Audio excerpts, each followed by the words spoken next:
Hello, everybody, and welcome. Thank you for joining us. And for those of us joining on the line, thank you for bearing with us while we're just getting started. My name is Ailsa Sayers. I'm the Head of Communications and Marketing here at Allianz Commercial in the UK. And we're delighted to be hosting this event as part of the wider London Risk Week. And ours, as you can see, is the new risk mix, navigating the interconnected landscapes of global risks. Just some logistics before we do kick off. For those of you joining in the room, we're not due to have any fire drills, so if you do hear the alarm, please do follow us out of the building and to the safety spots. For those of you on the line, if you do need to use closed captions to follow along, you can access those by clicking on the button, which you'll find on the bottom left of your screen, which says CC. Caveat, they're not 100% correct all the time, but they will help you follow along. This is being recorded for replay purposes afterwards, and the slides will be available made online as well. So let's have a look at our agenda for today. And we're going to be walking you through the Allianz Risk Barometer results from 2026, the global and UK results. And then we'll be really sort of diving into the interconnectivity of these top risks and how that's evolving, with focus topics on cyber and new technologies, political violence and terrorism, and claims. And then we'll have time for Q&A at the end. I'm joined today by our expert panel, Luke Baker, Sharanjit Chagga, Surjan Todorovic, who's joining us on the line. He'll be with us shortly, and Mitch Bennett. So without further ado, I'm going to hand over to Luke to take us through the results. Great, thank you, Ailsa, and good afternoon to everyone here in the room and to those joining us online as well. I'm Luke Baker, the Director of Global and Specialty for Allianz Commercial in the UK, covering the large and complex clients that sit within the London and broader market as well. On a personal level, this event is one of my favourite ones of the year, getting a chance for us to step back and look at what our clients are thinking about from a risk perspective. We're into now, I think it's our 15th year of the Allianz Risk Barometer. So it's fairly mature now, I would say. Participant levels are fairly static towards 3,500 people every year. And I think for me, that's really representative of the overall insurance and risk landscape. So I feel the content and the results that we'll see here today are a true reflection of what people are thinking about at a board level from that risk and insurance perspective. Industry sectors are well represented, 23 industries that you can see there. And I would point out as well when it's been run as well. So it's back in October last year. So that was before the Iran-Middle East escalation that's ongoing now, and before, of course, the UK elections of the last 7 days or so. It was interesting to me to look at the results and think around, have more recent events changed what the output would have been? And actually, if we think around interconnected geopolitical risks and further fragmentation geopolitically, actually the events that we're seeing over that last 6-month period are reflective of what people were thinking about back in October last year. So without further ado, on to the top 10 results from an Allianz Risk Barometer results point of view here. Before we go into the detail of each of the individual ones, what strikes me really strongly is how interconnected each of these items actually are. Cyber incidents remain at number one. I think that's the third year in a row that cyber has been there. AI, a big riser in chart terminology, up from 10 last year. But of course, AI, cyber, very much interconnected. I'd also call out political risk and violence there, the geopolitical environment, I guess, up again from 2025. And again, AI, cyber, political risks, state actors that we see in that environment, again, truly interrelated. BI is down one place, but still a key concern for our client base as well. Fourth, we have changes in legislation and regulation, tariffs, new directives, sustainability, those sorts of things, stable year on year. Again, with the actions that we see in the Trump administration, the further fragmentation that we see in UK politics as well, I'm not surprised that our clients have those sorts of concerns still at the heart of their concerns from an overall risk perspective. From a UK perspective, actually, it's fairly consistent overall, with cyber and AI being the top two there, with similar sorts of rises from AI, albeit coming from a slightly elevated position in respect in respect of AI. One thing I would say is that while cyber is number one, the increase is quite material. So last year it was 40% and this year is 62%. So actually from an overall status of concern, it's now more elevated than it was this time last year. Political risks, again, also more elevated from a UK perspective than it has been from a global perspective. Towards the lower end of the risk barometer, but still fairly high from a client perspective, we have climate change growing there, the macroeconomic environment also increasing, general market developments still on people's minds, which again I think links to tariffs, geopolitical landscapes as well. Interestingly for me, the CAT, maybe it's a sign of the benign CAT environment over the last couple of 3 or 4 years, but CAT for both global clients and from a more UK-centric perspective actually are towards the lower end of the risk barometer from an overall results perspective. I'll go on now. Well, in fact, Shaz will go on. I'll introduce Shaz Chagar, Head of Financial Lines and Cyber, to go through some of the cyber and AI features that we're seeing now as part of this. Shaz.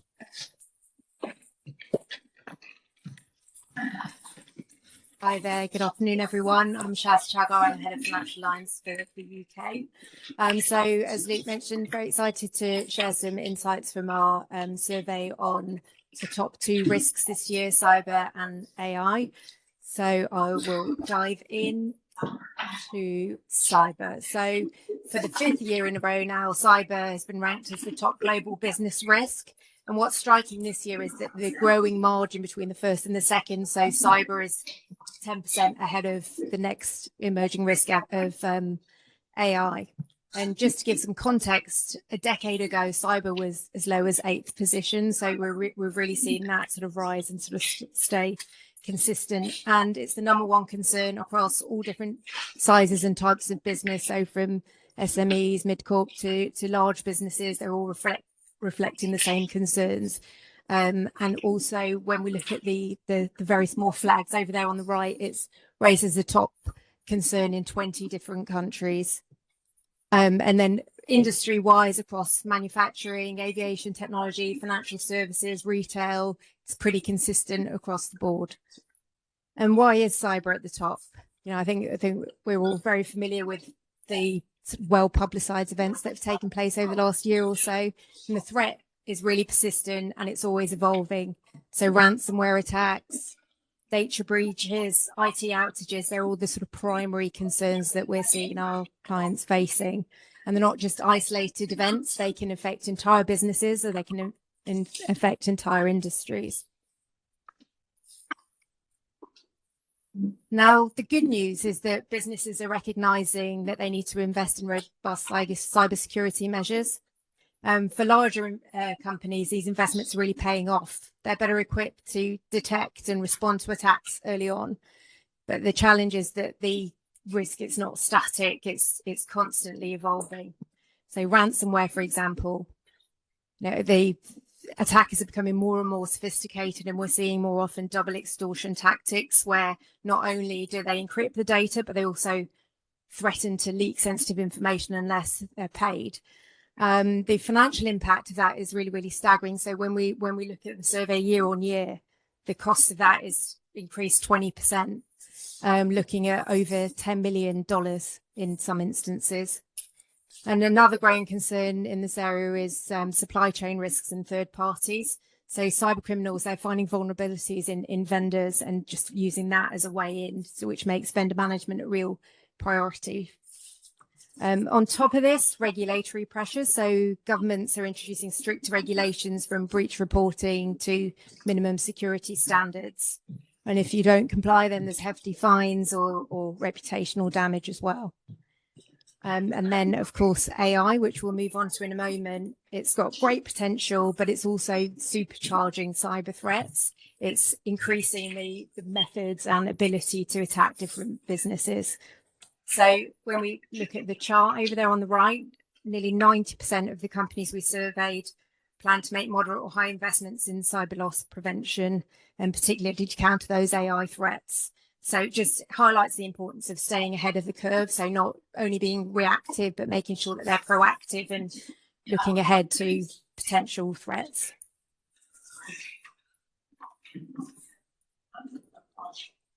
So shifting to AI. So it's this year, AI's climbed to second place from 10th last year. So a pretty significant jump there. It's its highest ever position on the risk barometer. And so across every industry sector that we surveyed, cyber and AI were in the top 5 for every single one. So AI, it's really a double-edged sword. So on the one hand, it drives innovation and efficiency, and on the other, it amplifies risks like algorithmic bias, data privacy concerns, and cyber vulnerabilities. So, for example, cyber criminals are weaponizing AI with things like deep fakes, AI-powered tools that allow more sophisticated attacks. And it's just a whole new level of complexity to cybersecurity risk. And then on top of that, there's the regulatory and ethical challenges coming to the forefront. So governments and regulators are really grappling with how to ensure that there's transparency in AI decision making, prevent discrimination within the algorithms, and manage any unintended consequences. So there's the EU AI Act that's being progressively rolled out, and that's expected to set standards globally and likely influence regulations that flow worldwide.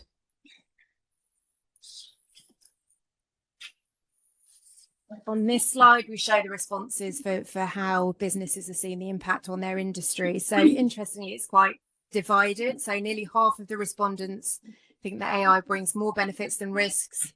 About a fifth see more risks than benefits, and the rest are quite undecided about long-term implications for things like employment, cybersecurity, regulations, even geopolitics.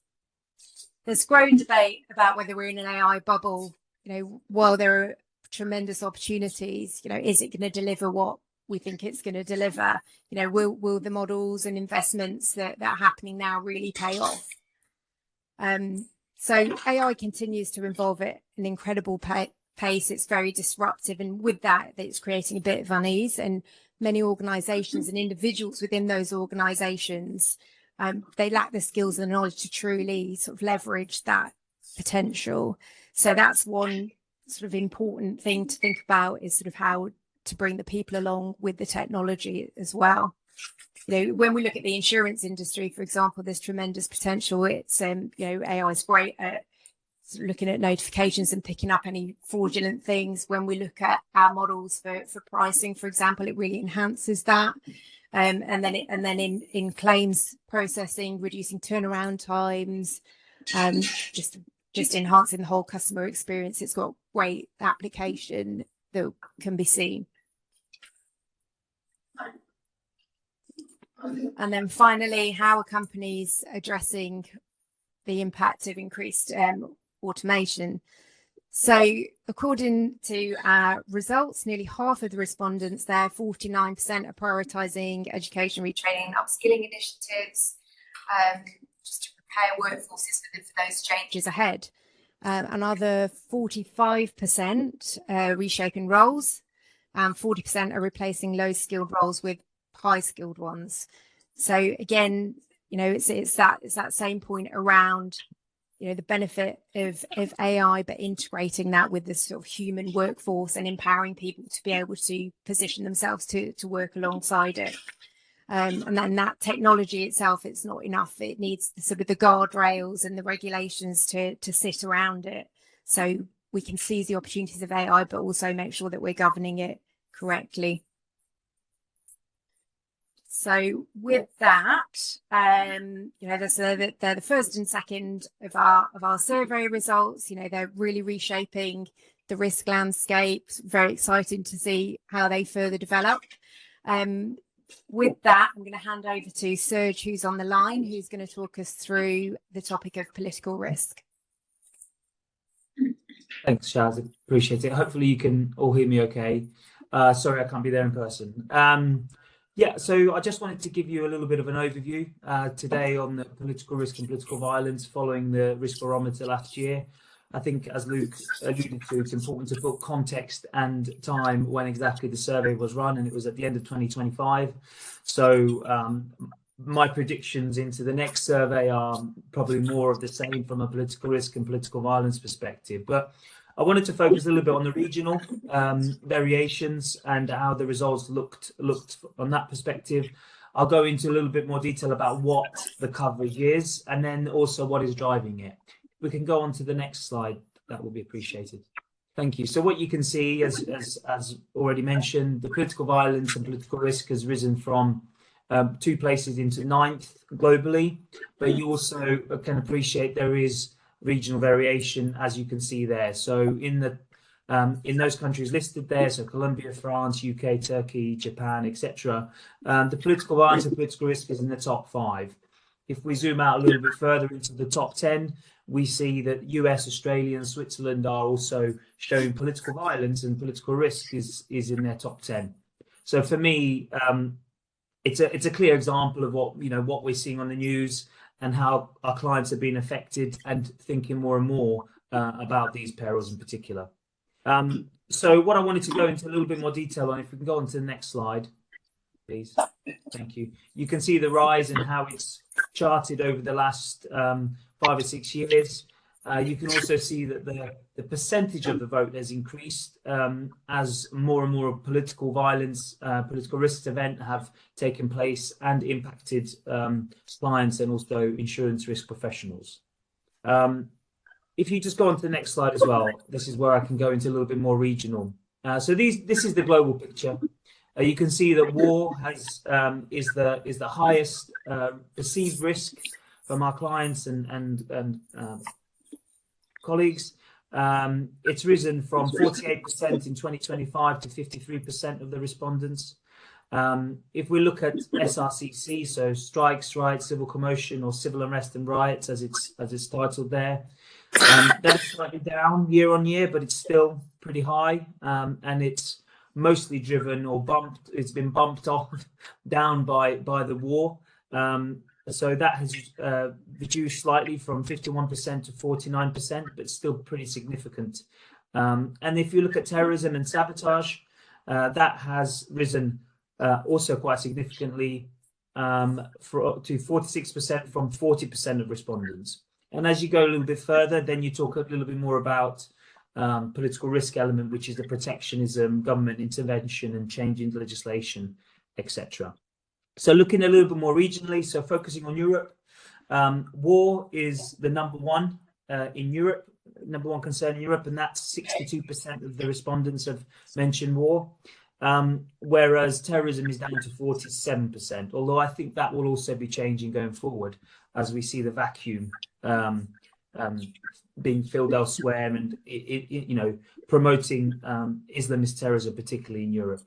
It might not be a surprise to everybody that France ranks SRCC, civil unrest, as the highest risk for those clients and responses, and that's 82%. So that is the significant risk that we see in France, and it's a pattern that we've seen for quite a few years in the country. Looking at Asia Pac, again, war is number one at 58%. But protectionism, and that has a lot to do with the US, I would say, trade policy. That's ranked number 2 with 54% of the respondents. It probably no surprise that in China, its protection is number 1, and that is with 82% of the responses. So a lot of stats being thrown at you here. Just one more key region for us is Americas and the US. In Americas in particular, so Latin America and South America, SRCC is the biggest concern and the 64% of the vote. And I believe that will change following the Venezuelan issues and a couple of other problems that the region has had in the last 4 or 5 months. And in the US, protectionism is number 1 at 58% of the responses. And disinformation and SRCC come joint second with 46%. So that it's a little bit of regional overview there, but obviously it all feeds into the global view with war being number 1. What I wanted to do next is, if I can go on to the next slide, is talk to you a little bit about, sorry, if we skip one more, thank you. Talk to you a little bit more about what these coverages actually are. If you can go on to the next slide, please. Thank you. Perfect. Political violence in particular, and I'm not talking here about political risk, which is the contractual protectionism element, is built up of a number of coverage and coverage extensions. So terrorism and sabotage is seen as essentially the foundation of the cover that we have in our political violence market. In addition to this, many policies also have SRCC, strikes, riots and civil commotion, as extensions to policies. This is one coverage that's also provided under the property policies. So there is an element of duplication or supplementing of certain limits within the property policies.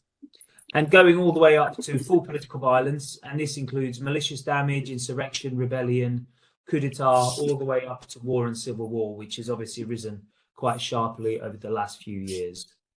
If you focus on the right-hand side, there are some extensions to cover. So I'll start from the bottom, as it makes absolutely no sense to do that, but I will do anyway. Terrorism liability is something that's a rising peril. What we've seen over the last 10 years really is that terrorism incidents are focusing on people risk as opposed to property. So the rise of the terrorism liability coverage, which has been around for a long time, is something that's really visible to us.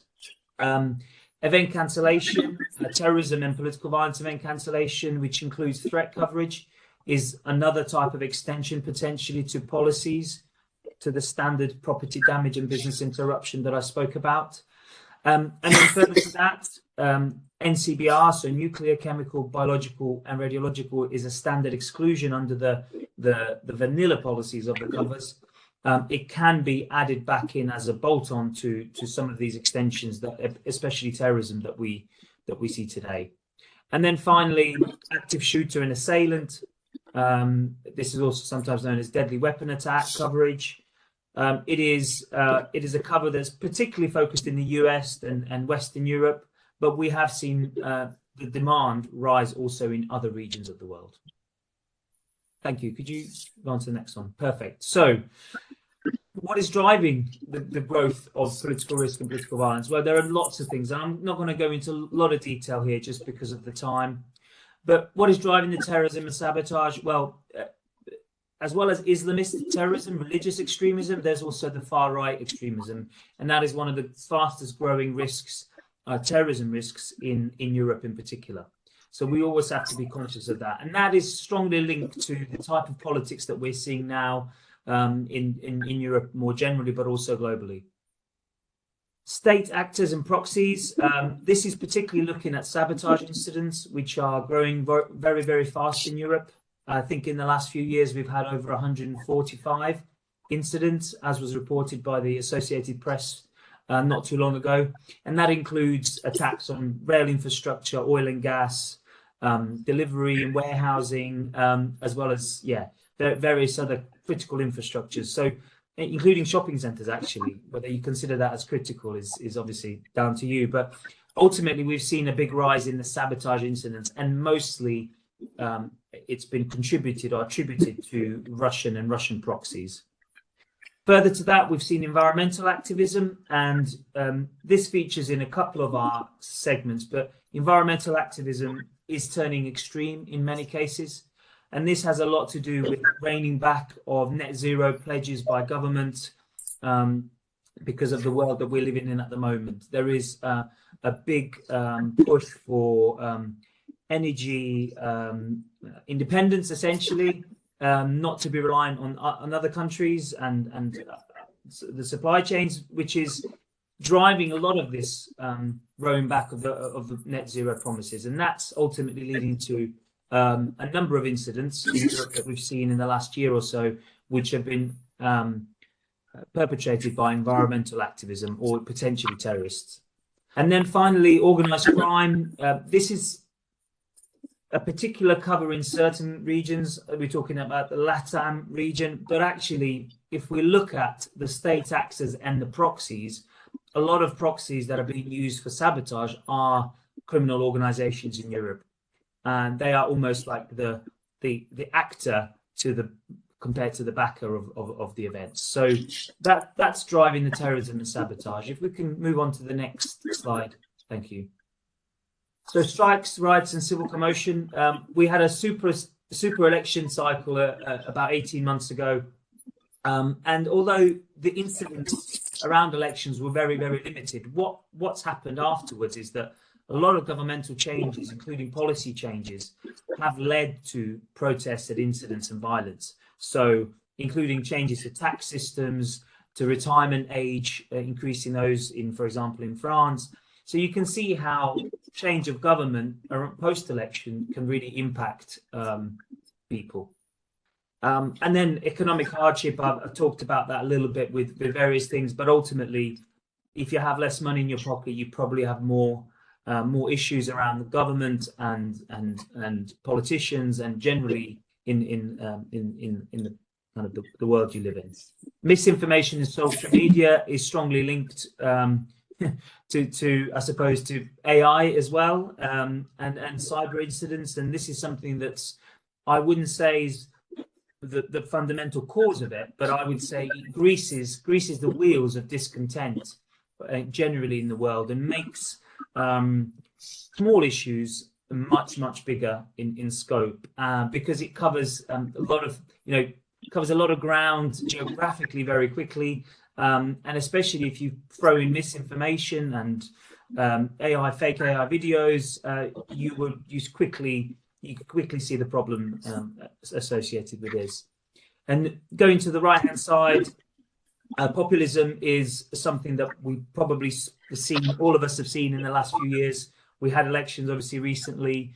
Arguably, the Reform Party is a populist party, certainly would be classified in political circles, but this is the really very good example of what's happening across Europe, is that the mainstream politicians are not delivering on the things that they've said. And ultimately, this rise to populism, sometimes radicalism in many cases, and sometimes even worse to sort of racism and anti-immigration, anti-Semitism, etc. So certainly something to watch out for over the next few years, and especially around the cycle of elections in Europe and North America as well.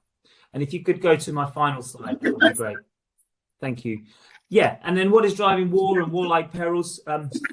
Where do I start on this, really? Ukraine war was really the big trigger in kind of what's driving the concerns of clients and risk professionals. But what really happened in 2025 was that the boundaries of war, the red lines, moved. And this was a lot to do with the Israel and Iran war, so the 12-day war, as it's sometimes known. It was a direct conflict between two countries, with the third country in the US being involved, which really moved the boundaries, and hence why not many people, I would say, were surprised by the more recent acts of the US and Israeli government against Iran. But generally speaking, we're seeing the global order changing, proxies acting on behalf of governments. So this could be the Hamas or Hezbollah acting on behalf of Iran, for example, in this situation. And we see ethnic and cultural and religious divisions being really highlighted in many countries around the world. So if you look at Sudan, if you look at Ethiopia, also in certain cases in India and Pakistan, and also there was obviously conflicts around the border issues between Thailand and Cambodia in the last sort of 6 or 7 months. So you see a lot of change and a lot of kind of uncertainty around this, and I look forward to seeing the results of the 2026 to 27 survey, because I feel that we may be even rising even further up that ladder. And thank you. That's it for me.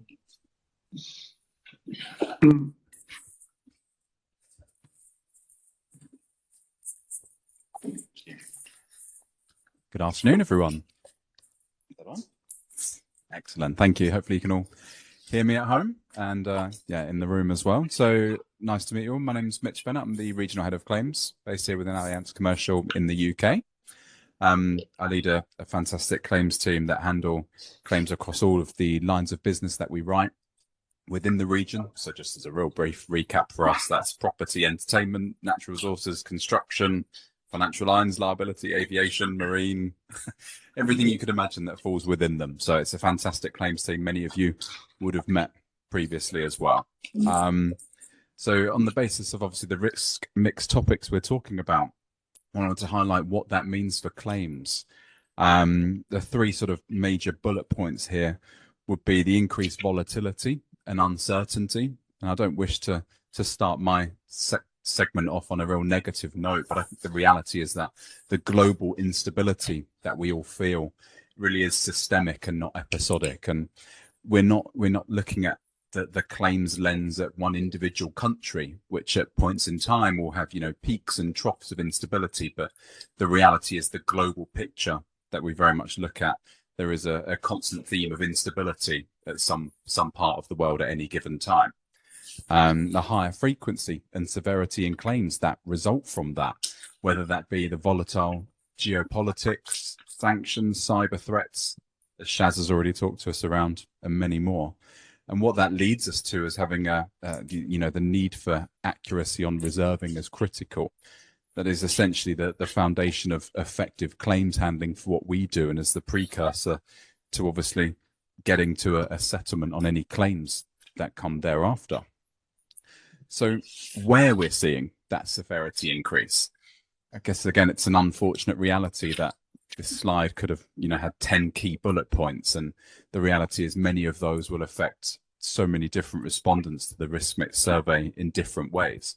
But three of the ones that I've highlighted up here on the screen is the business interruption. I mean, it's very frequently highlighted as a top global business risk for us. I mean, we can look at very recent examples like the conflict in Iran and the impact that business interruption, or from a business interruption claim perspective, is being had in the petrochem industries and on the non-refined products.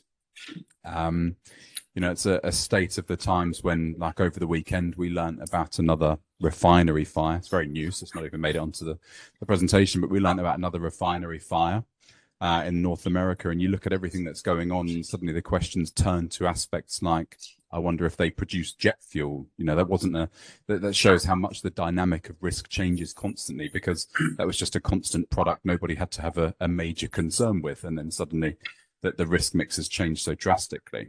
Cyber, Shaz talked to us around the shift in cyber over the last few years. But what we've seen more recently, certainly coming out from the UAE Cyber Security Council in a paper they published recently, is around the shift from ransomware to disruptive Viper malware, which is AI enhanced. We talk about the AI integration in many things.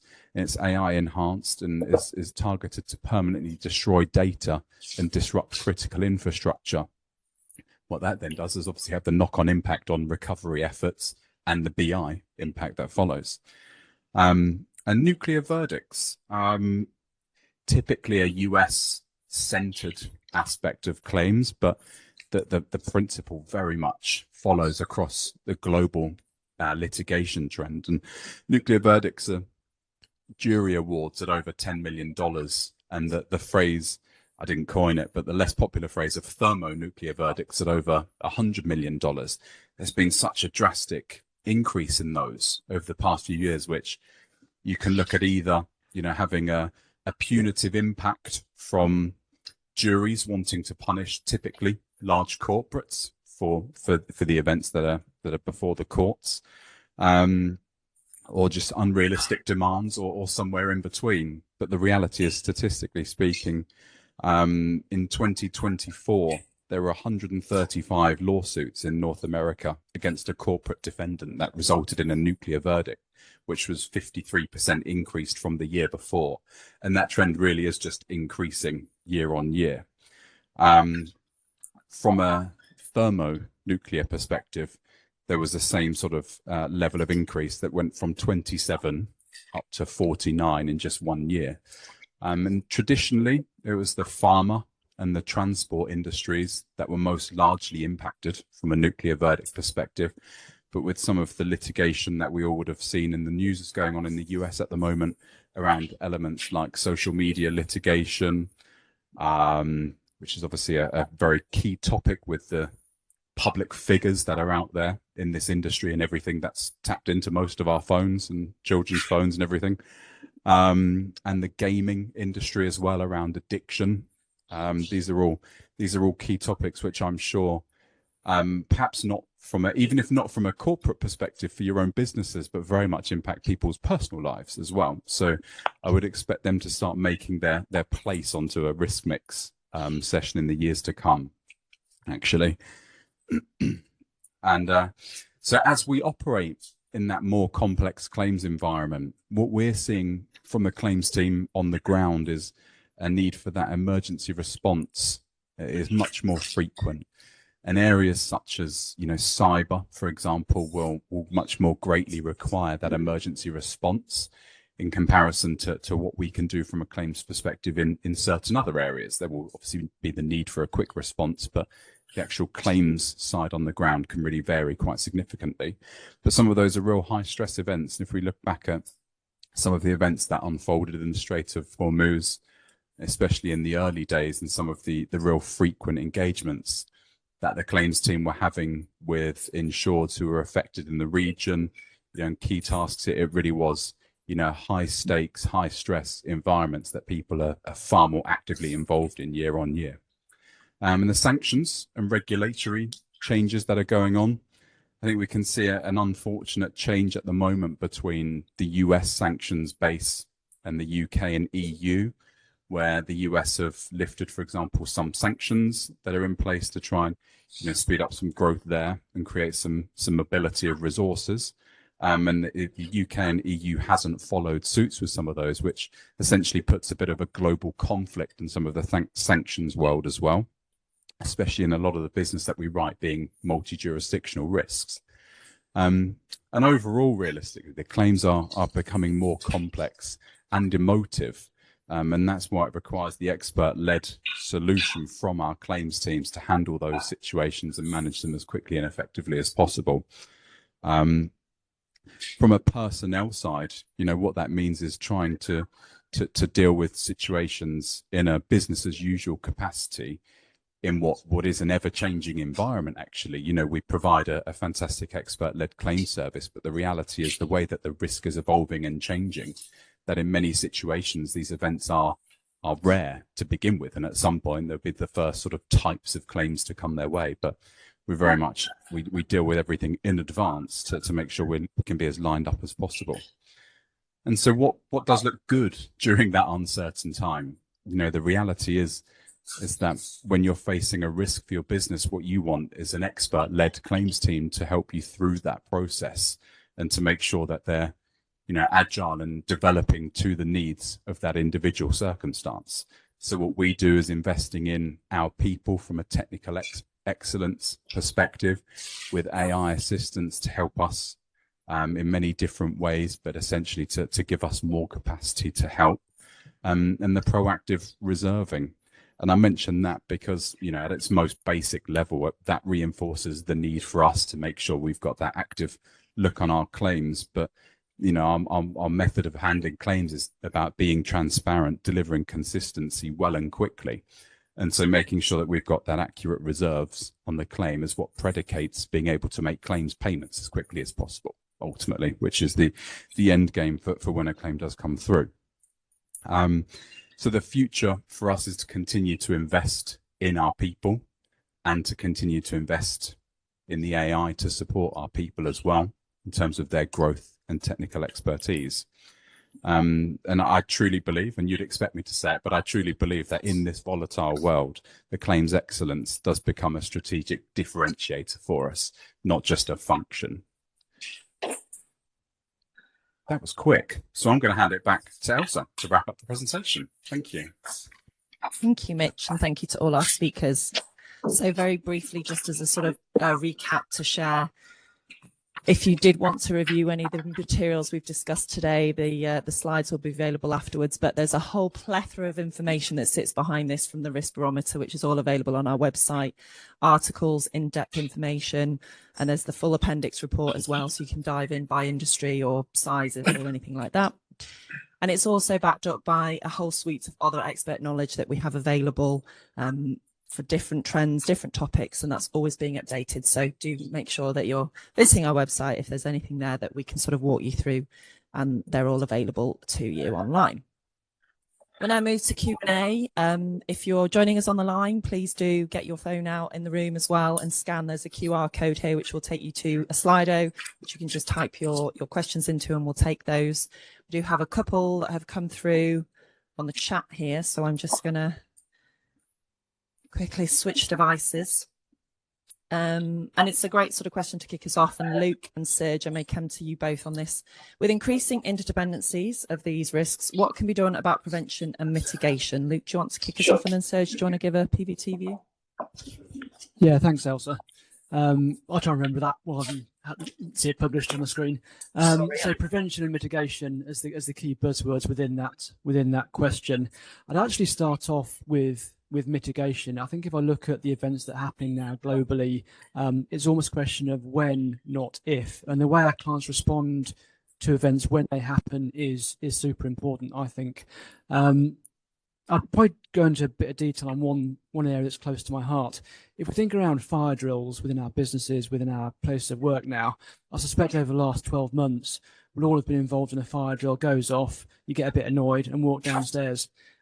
If I ask for a show of hands on who's been involved in a cyber outage, business interruption over the last 12 months, I wonder how many of our businesses have taken a stance and looked at the impact of the system outage over that time. Anyone been involved firsthand in that sort of cyber outage experiment, call it? I'm seeing blank faces everywhere. Good. Point proved. But if we think around what's on our minds most from a risk perspective, cyber and AI, and yet from a business perspective, we're not spending enough time on mitigating what could happen. I've been involved in conversations recently with some big household names around their responses to outages that have been in the press over the last 2, 3, 4 years, and all of them said having a cyber outage fire drill was crucial. So actually working out if the systems went down in a real doomsday scenario, what they would do, how they could get the business back up and running, was a key way they were able to more adequately navigate those sorts of environments. So I think that fire drill thing is more important now in a much broader way than it has been historically. On the prevention side, I point to the normal risk register type activities, so looking at where our clients' exposures are, the key, sort of break it down line by line, but I think more crucially now, work out where the interdependencies are, and therefore what the cascade effect is of a potential one thing going wrong, and how that then cascade through into the broader business. Serge. Thanks, Luke. Yeah, I'm just thinking on the spot here, but I think if you just remember what I was talking about in terms of our coverage, we, in the political violence space, we have property damage and business interruption, and we have the people risk. So I think both of those are incredibly important, some more than others in terms of the kind of business you operate. So let's say you're a solicitor, you probably don't care less about property and more about the people. If you're a manufacturing site, you care more about the manufacturing site. Well, I can say you obviously also care about your people, but in terms of what is the critical point. So I think this is really important to consider as a business, and it could be a mixture. It could be that you're right in the middle, and I think that's something to. So, is there somebody saying something? No. There's a bit of an echo. Apologies. So yeah, any business would need to really reflect this in their analysis. So obviously, if you have the property element, that's your main risk, you need to think a little bit more about the actual physical security.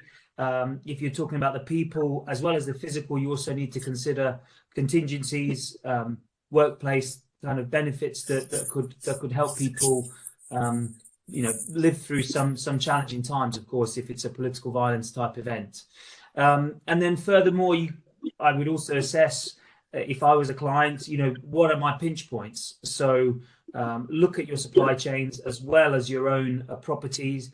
understand really, like, if I'm not getting this nut and bolt, from this supplier, where can I get it from? So think about the contingency elements of it. There's a lot of talk about nearshoring or friendshoring within this space. And that is obviously nearshoring being physically closer to your supply chain, but also friendshoring having the suppliers or customers in more friendly states and governments. So that's obviously quite important to think about, depending on the size of the company. And I can also appreciate, sorry, I'm going on a bit, that certain companies, depending on their size, will have deeper pockets to look at this, whereas others may not, depending on the kind of the size of the risk management function in that company. I guess the least you can do as a company, even with a small budget, is review your own locations, have a look around geographically what's in and around them. Although you may not be a target as a particular client, somebody next door might be. And that, of course, is the way we underwrite as well, is know thy neighbour in some respects, is to have a look what's around you. If you are around Parliament or city squares or around big transportation hubs, you may be more at risk than if you were on the outskirts of a small to medium-sized town. So it's worth thinking about the geography as well. Thank you. Thanks, Serge. One for Shaz now, if you may. Given that cyber ranks #1 and has for some time, was this a factor in Allianz's decision to expand its partnership with Coalition, and what does that mean for clients?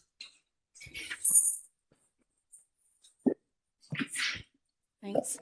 For those who aren't aware, we announced on Wednesday last week that we've expanded our partnership with Coalition. So we've been working with Coalition on the mid-market, small to mid-market cyberspace for 4 or 5 years now. And we've announced a sort of a broader strategic partnership where we will work together on a long-term basis, at least a 10-year commitment to target the full suite of commercial clients. So the reason behind this really is that cyber is a very different risk and profile to traditional insurance risks. I mean, it's constantly evolving. It needs real-time interaction and action. So the sort of route forward is essentially that we'll be able to provide our clients with a broader offering, where not only do they have the insurance risk transfer element, but the largely tech-driven angle that Coalition brings, where they're involved in risk management, sort of steps to prevent incidents from occurring in the first place. So we're very excited to be able to expand our cyber offering to our client base, and alongside this, work with them to prevent risks before they occur.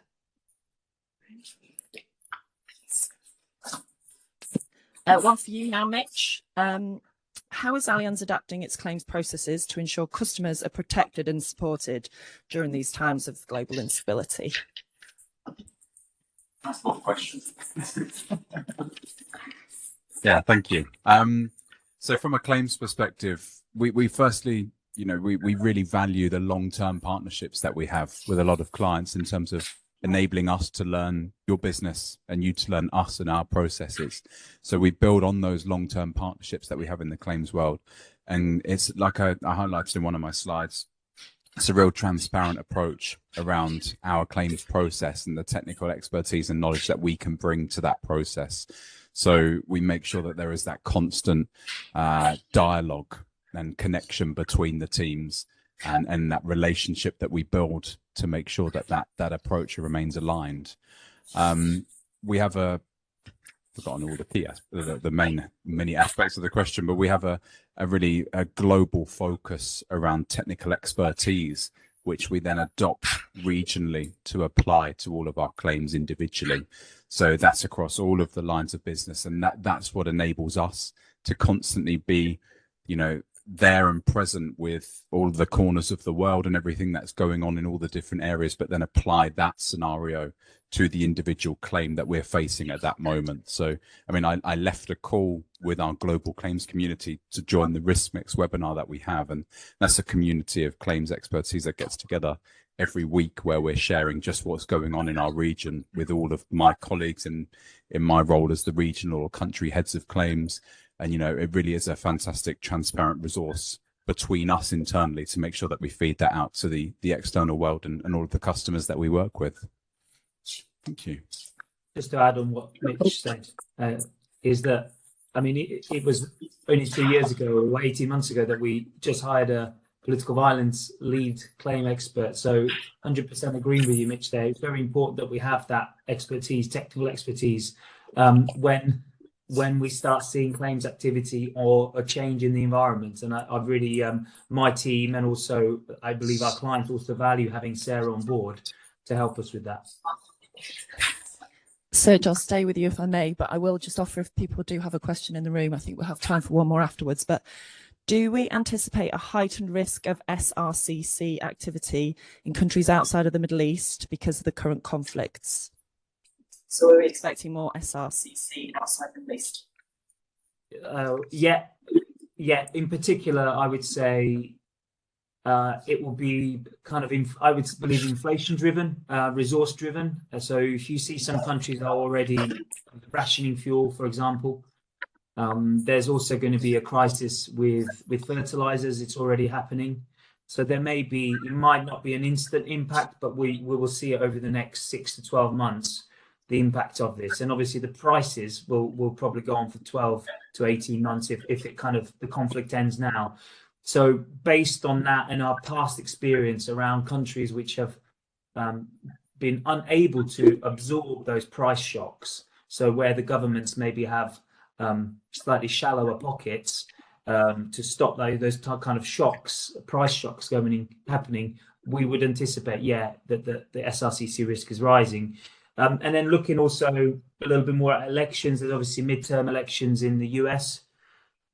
We think it's going to be a little bit supercharged from it. You can also see that the political movement against the current president is gathering pace with various movements, and his popularity is dropping, for example. So that's just, there's 2 points. But for me, SRCC risk is definitely something we're watchful on, despite, I would almost say, being distracted slightly by the war in the Middle East. Thank you. And I think it's time for our last question. How do you account for the significantly higher rating of cyber and AI risks in the UK compared to the global results? Luke, do you want to take us through that one? Yeah, sure, I can try, or perhaps Ash has to comment as well.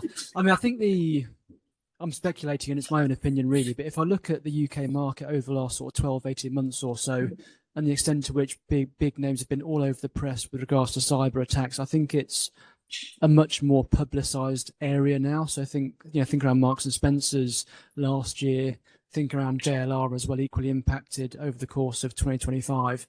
I think as we see a greater volume of household names impacted with these sorts of events, it's now more front and center from people's in people's heads, really. That would be my main rationale for why we're seeing the increase. I don't believe we're more exposed here than in different parts of the world, but I think perhaps with the media attention that we're seeing in the UK, that's the reason for the increase. Shaz, any thoughts? Yeah, no, I'd absolutely agree. You know, it's particularly the retail sector where it's quite well publicised, and we're hearing and seeing more and more. And I think it's just, where it hits people sort of publicly. I had my mother complaining that she couldn't get what she needed off the shelves in Marks and Spencer's, and I tried to explain to her what my job was, and it still didn't work. But I think it's sort of much more relatable when it's sort of impacting people and not just sort of businesses in their capacity. Thank you. That is actually all we have time for today. So I would just like to say thank you to the panelists, Serge, for joining us online, and our speakers here in the room, and for all of you attending in person, and for those of you on the line. As I say, the materials will be available online afterwards. But yes, thank you very much for joining us, and enjoy the rest of the first London Risk Week. Thank you so much.